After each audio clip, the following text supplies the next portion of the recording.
Sir, ഇന്നലത്തെ വാർത്ത KT Jaleel CPM-ൽ അംഗത്വം എടുത്തു വന്നതാണ്. മോളെ കെട്ടിക്കാറായപ്പോ വീണ്ടും വാപ്പ പുയ്യാപ്പിള ആയതുപോലാണ് സാർ ആ വാർത്ത.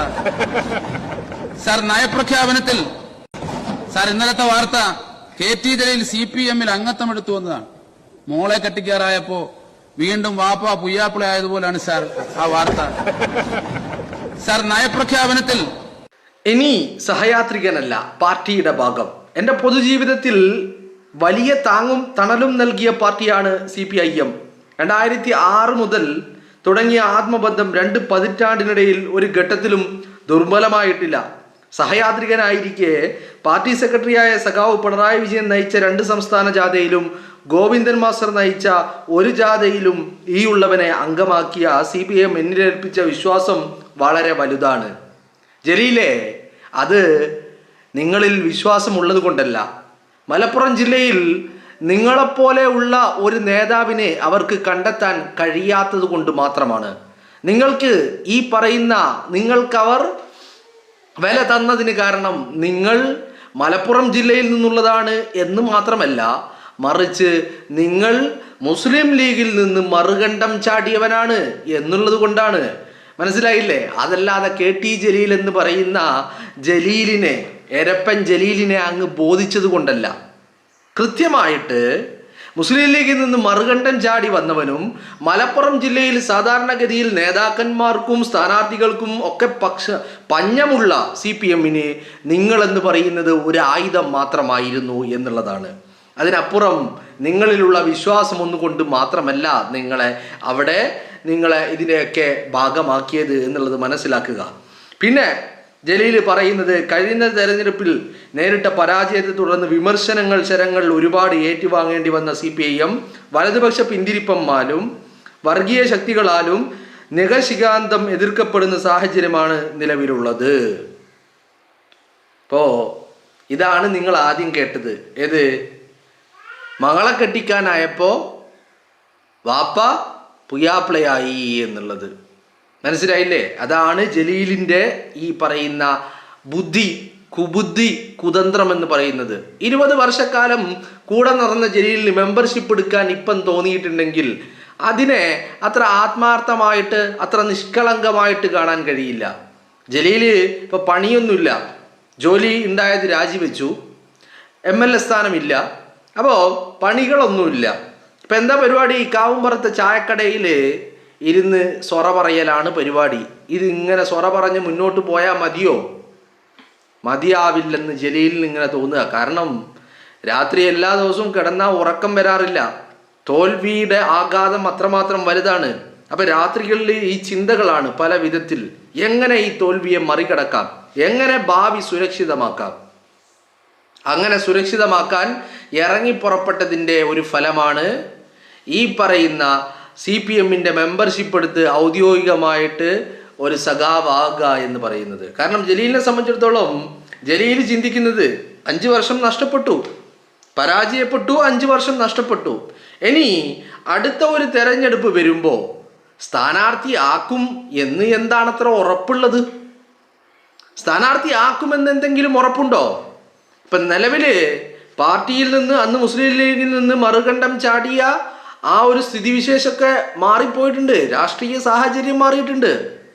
ഇനി 2031 തെരഞ്ഞെടുപ്പ് വരുമ്പോൾ സ്ഥാനാർത്ഥിയാക്കുമെന്ന് എന്തെങ്കിലും ഉറപ്പുണ്ടോ? ഇങ്ങനെ അയലത്ത് നിന്നാൽ പോരാ, അല്ലെങ്കിൽ പടിക്ക് പുറത്ത് നിന്നാൽ അങ്ങനെ ഒരു പ്രതീക്ഷയും വേണ്ട. അപ്പോൾ അറ്റ്ലീസ്റ്റ് ഒരു മെമ്പർഷിപ്പെങ്കിലും എടുത്ത് കയ്യിൽ വെച്ചാൽ, ഈ സ്വതന്ത്രൻ എന്നുള്ള പേരങ്ങോട്ട് മാറ്റിയാൽ, മെമ്പർഷിപ്പ് ഇപ്പോഴേ എടുത്ത് കയ്യിൽ വെച്ചാൽ, അതല്ലാതെ തെരഞ്ഞെടുപ്പിൻ്റെ തലേ ദിവസം പോയി മെമ്പർഷിപ്പ് തരണമെന്ന് പറഞ്ഞാൽ അത് തെരഞ്ഞെടുപ്പ് കണ്ടിട്ടാണെന്ന് പറയും. അതുകൊണ്ട് വൈകിപ്പിക്കാൻ പാടില്ല. ഇപ്പമാണെങ്കിൽ സമയം വൈകിട്ടുമില്ല, ഇതാണ് യഥാർത്ഥ സമയം എന്ന് കരുതിയിട്ട് ഒരു മെമ്പർഷിപ്പ് എടുത്തതാ. ഒരു കസേര തന്നെയാണ് KT ജലീലിൻ്റെ നോട്ടം. മുസ്ലിം ലീഗിൽ നിന്ന് മറുകണ്ഠം ചാടുമ്പോഴും KT ജലീൽ നോക്കിയത് കസേരയാ. ജലീലിന് നല്ല ബോധ്യങ്ങളുണ്ട്. ഒന്നാമത്തെ കാര്യം, ജലീൽ മലപ്പുറത്ത് നിന്നാ. അവിടെ മുസ്ലിം ലീഗിലാകുമ്പോൾ കസേരകൾക്ക് പഞ്ഞമാ. കാരണം ഒരുപാട് നേതാക്കളുണ്ട്. ഇനി കസേര കിട്ടിയാൽ തന്നെ കുറഞ്ഞ കാലേ കിട്ടുള്ളൂ, മാറിക്കൊടുക്കേണ്ടി വരും. കാരണം പുതുതലമുറയിൽപ്പെടുന്ന ആളുകൾ ഇങ്ങനെ വളർന്ന് പന്തലിച്ച് വരികയാണ്. അപ്പോൾ അങ്ങനെ ഒരു സിറ്റുവേഷൻ കണ്ടിട്ടാണ് ജലീൽ മറുകണ്ഠം ചാടിയത്. ഇപ്പം കസേര നഷ്ടപ്പെട്ട് നിൽക്കുകയാണ്. പാർട്ടി തോറ്റു തുന്നം പാറി നിൽക്കുക. എല്ലാ അർത്ഥത്തിലും തോറ്റു തുന്നം പാറി നിൽക്കുന്ന പാർട്ടിക്ക് മുന്നിൽ ഇനിയൊരു 2031 വരുമ്പോൾ എനിക്കൊരു കസേര തരണം, എനിക്കൊരു സീറ്റ് തരണം എന്ന് പറയണമെങ്കിൽ ഒരു മെമ്പർഷിപ്പ് എടുത്ത് പോക്കറ്റിൽ വെക്കണം. എന്നാൽ മാത്രമേ അതുകൊണ്ട് ഫലമുണ്ടാവുകയുള്ളൂ എന്നുള്ളത് KT ജലീലിനെ സംബന്ധിച്ചിടത്തോളം നല്ല ബോധ്യമുള്ള കാര്യമാണ്. ജലീൽ ഇന്നും അന്നും എന്നും കസേരയ്ക്ക് വേണ്ടിയുള്ള കളികളാണ്, അധികാരത്തിന് വേണ്ടിയുള്ള കളികൾ. ആ കളികൾ ഇപ്പൊ തുടരുന്നു. അതിനെ ഒന്നുകൂടി മൂപ്പരൊന്ന് അതിൻ്റെ രൂപം ഭാവങ്ങളൊക്കെ ഒന്ന് മാറ്റിയതാ. അന്ന് ലീഗിൽ നിന്ന് ചാടി വന്ന സ്വതന്ത്രൻ, ഇനി ആ ചാടി വന്ന സ്വതന്ത്രൻ എന്നുള്ള ലേബലിൽ വല്ലാതെ മുന്നോട്ട് പോകാൻ കഴിയില്ല എന്നുള്ള തിരിച്ചറിവ്. അതുകൊണ്ട് തന്നെയാണ് എരപ്പൻ ഇപ്പോൾ ഒരു മെമ്പർഷിപ്പ് എടുത്തിരിക്കുന്നത്. ലക്ഷ്യം മറ്റൊന്നുമല്ല, കസേര തന്നെയാണ്. മൂപ്പർക്ക് കസേര ഇല്ലാതെ പറ്റൂല. ഇപ്പോൾ ഉള്ള കസേര എന്താ? ഇപ്പോൾ കാവുംപുറത്തെ ചായപ്പീടിയയിലുള്ള കസേരയാണ്. രാവിലെ ഇറങ്ങും മൂപ്പര്, വൈകുന്നേരം ചായപ്പീടിയ പൂട്ടുന്നത് വരെ അവിടെ തന്നെ. അതിൻ്റെ ഇടയിൽ ആകെ ഉച്ചക്കത്തെ ചോറുന്നാനൊന്ന് മൂപ്പര് വീട്ടിൽ പോകുന്നുണ്ട്. ഒരു കള്ളി മുണ്ടും എടുത്തിട്ട് മൂപ്പര് ഇറങ്ങുക രാവിലെ തന്നെ. ചായ കുടിച്ച് പത്രം വായിച്ച് സൊറ പറഞ്ഞ് വൈകുന്നേരം ആകുമ്പോൾ ഒന്ന് തിരിച്ച് വീട്ടിലേക്ക് പോകും. ഇതാണ് ഇപ്പം മൂപ്പരുടെ അവസ്ഥ. മനസ്സിലായില്ലേ? അപ്പോൾ ജലീലൊരു കൗശലക്കാരനാണ്. ജലീലിനറിയാം മലപ്പുറം ജില്ലയിൽ സാധാരണഗതിയിൽ ഇക്കാലമത്രയും നേരിട്ട തെരഞ്ഞെടുപ്പുകളിലെല്ലാം CPMന് എന്തുണ്ടായിട്ടുണ്ട്? CPMന് സ്ഥാനാർത്ഥി ക്ഷാമം ഉണ്ടായിട്ടുണ്ട്. ആ ക്ഷാമം ഉള്ളത് കൊണ്ട് തന്നെ ഒരു മെമ്പർഷിപ്പ് ഒന്നെടുത്ത് പോക്കറ്റിൽ വെച്ച് കഴിഞ്ഞാൽ അവിടെ തൻ്റെ ഭാവി ഒന്ന് സുരക്ഷിതത്വമാക്കാം. ഇനിയിപ്പോൾ രാത്രി കിടന്നിട്ട് ഉറക്കമില്ലാതെ ഇതിങ്ങനെ ആലോചിച്ച് കിടന്നപ്പോഴേ ഇനി ഭാര്യ പറഞ്ഞു കൊടുത്തതാണോ എന്നും അറിയില്ല. മേ ബി അങ്ങനെ ആയിരിക്കാം, ആ ഭാര്യയുടെ തലയിണ മന്ത്രമായിരിക്കാം. നിങ്ങളൊരു മെമ്പർഷിപ്പ് എടുത്ത് പോക്കറ്റിൽ വെക്ക്. അതല്ലാതെ വേറെ വഴി ഞാൻ ചിന്തിച്ചിട്ട് കാണുന്നില്ല എന്ന് ഭാര്യ പറഞ്ഞതായിരിക്കാം. മേ ബി അങ്ങനെയാണ്. അങ്ങനെ ആവാനും സാധ്യതകളുണ്ട്. എന്താണെങ്കിലും ജലീല് ഭാവി ഭദ്രമാക്കാനുള്ള പടപ്പുറപ്പാടില്ല. ഞാൻ ആദ്യം വായിച്ചത് KT ജലീൽ ഇതുമായി ബന്ധപ്പെട്ട് ഫേസ്ബുക്കിൽ കുറിച്ച ഒരു കുറിപ്പാണ്. എന്താണ്? ഇനി സഹയാത്രികനല്ല, പാർട്ടിയുടെ ഭാഗം. 20 വർഷം വേണ്ടി വന്നു ജലീലിന് പാർട്ടിയുടെ ഭാഗമാകാൻ. നിങ്ങളൊന്ന് ആലോചിച്ച് നോക്കണം. 2006 തുടങ്ങിയിട്ട് 2026 ആകേണ്ടി വന്നു പാർട്ടിയുടെ ഭാഗമാകാൻ. ഇപ്പോഴും അപ്പോൾ ഒരു ചോദ്യം ഉണ്ടല്ലോ, ഈ 20 വർഷമായിട്ടും ജലീലിന് CPMനെ അങ്ങ് ബോധിച്ചിട്ടില്ലേ? എന്തേ ഇത്രയും കാലം സ്വതന്ത്രനായത്? CPMനെ പൂർണ്ണമായി ഉൾക്കൊള്ളാൻ കഴിഞ്ഞിട്ടില്ലേ ജലീലിന്? ഇപ്പോഴതിന് സാധിച്ചോ? ഇപ്പോഴും അതിന് സാധിച്ചിട്ടില്ല. പിന്നെ എന്താണ്? മുന്നോട്ട് നോക്കുമ്പോൾ ഇതല്ലാതെ വേറെ വഴികൾ ജലീൽ നോക്കിയിട്ട് കാണുന്നില്ല. മനസ്സിലായില്ലേ?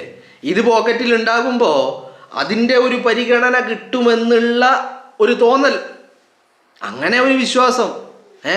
ഒരു മെമ്പർ ആണല്ലോ, അതിൻ്റെ ഒരു പരിഗണന കിട്ടുമല്ലോ. മൂപ്പരിങ്ങനെ ഒന്ന് പുതുക്കിക്കൊണ്ടിരിക്കുക. മൂപ്പര് സ്വയമേ ഒന്ന് പുതുക്കുകയാണ് പാർട്ടിക്കുള്ളിൽ, CPMനുള്ളിൽ കസേരയ്ക്ക് വേണ്ടിയിട്ട്. ഇനി ആ കഴിഞ്ഞ ലീഗിൽ നിന്ന് ചാടി വന്നവൻ എന്നുള്ള പേരിൽ നിന്ന് കഴിഞ്ഞാൽ ഇനി വലിയ പരിഗണനകളൊന്നും ഉണ്ടാവില്ല എന്നുള്ളത് കൊണ്ട് ഇനി ഒന്ന് പുതുക്കി ഒരു മെമ്പർഷിപ്പ് ഒക്കെ എടുത്ത സഖാവ് ജലീൽ എന്നുള്ള പേരിൽ മുന്നോട്ട് പോകാൻ മുന്നോട്ട് പോകാനാണ് KT ജലീലിൻ്റെ തീരുമാനമെന്ന് പറയുന്നത്. മനസ്സിലായില്ലേ? ഈ കേരളം കണ്ട ഏറ്റവും വലിയ കാപട്യക്കാർ, അങ്ങനെ കുറേ ആൾക്കാരുണ്ടല്ലോ കേരളം കണ്ട, അതിൽ ഏറ്റവും വലിയ കാപട്യക്കാരൻ ആരാണെന്ന് ചോദിച്ചാൽ ഇത് KT ജലീലാണ്. KT ജലീൽ ഈ 20 വർഷം, ജലീലിൻ്റെ ഭാഷയിൽ പറഞ്ഞാൽ 20 വർഷം CPM സഹയാത്രികനായി നിൽക്കുമ്പോഴും KT ജലീൽ ഒരു മുനാഫിക്കിൻ്റെ റോളിലായിരുന്നു. അവിടെയും തൊടാതെ ഇവിടെയും തൊടാതെ, അവിടെയും കാല് വെക്കും ഇവിടെയും കാല് വെക്കും എന്നുള്ള ഒരു രീതി, ഒരു മുനാഫിക്കിൻ്റെ റോളിലായിരുന്നു KT ജലീൽ. കാപട്യമെന്ന് പറഞ്ഞാൽ അതിൻ്റെ പര്യായമാണ് ഈ KT ജലീൽ. അതുകൊണ്ടാണ് 20 വർഷം മെമ്പർഷിപ്പ് എടുക്കാതെ സ്വതന്ത്രനായത്. ആദ്യ തവണയല്ല, എന്നാൽ 2ാം തവണ മത്സരിച്ചപ്പോൾ മെമ്പർഷിപ്പ് എടുത്തോ? ഇല്ല. 3ാമത് മത്സരിച്ചപ്പോൾ എടുത്തോ? 4ാമത് മത്സരിച്ചപ്പോൾ എടുത്തില്ല. 4ാമത് 8 നിലയിൽ പൊട്ടിയപ്പോൾ എടുത്തു. അതെന്തിനാ? 5ാമത് മത്സരിക്കുവാനുള്ള ഒരു അവസരത്തിന് വേണ്ടി കാത്തിരിക്കുക. ഒരു അവസരം, മനസ്സിലായില്ലേ? അധികാര കസേരയ്ക്ക് വേണ്ടി മാത്രം പാർട്ടി മാറിയ ഒരുത്തനാണ് ഈ KT ജലീൽ. ജലീലിനെ സംബന്ധിച്ചിടത്തോളം കസേര ഇല്ലാതെ മുന്നോട്ട് പോകാൻ സാധിക്കില്ല എന്നുള്ളതാണ് ജലീലിൻ്റെ പ്രത്യേകത എന്ന് പറയുന്നത്. അപ്പോൾ അതുകൊണ്ടാണ് ഞാൻ പറഞ്ഞത് നമ്പർ 1 മുനാഫിക്കാണ് ഈ പറയുന്ന ജലീൽ. രാഷ്ട്രീയ വിഷയത്തിലാണ് ഞാൻ പറയുന്നത് കേട്ടോ. അപ്പോൾ രാഷ്ട്രീയ വിഷയത്തിൽ നമ്പർ 1 കാപട്യക്കാരനാണ് ജലീൽ എന്ന് പറയുന്ന സഖാവ് ജലീൽ, എരപ്പൻ സഖാവ് ജലീൽ. ഇപ്പോൾ അങ്ങനെയായി മാറിയിരിക്കുന്നു. ഇത്രകാലം എരപ്പൻ ജലീലായിരുന്നെങ്കിൽ ഇപ്പോൾ എരപ്പൻ സഖാവ് ജലീൽ. ജലീലിൻ്റെ ബുദ്ധി ഈ സഖാക്കളെ പൊട്ടന്മാരാക്കിയിട്ട് തൻ്റെ കാൽ കീഴിൽ തനിക്കൊരു കസേര ഉറപ്പിക്കുക എന്നുള്ളതാണ് ജലീൽ ചിന്തിക്കുന്നത്.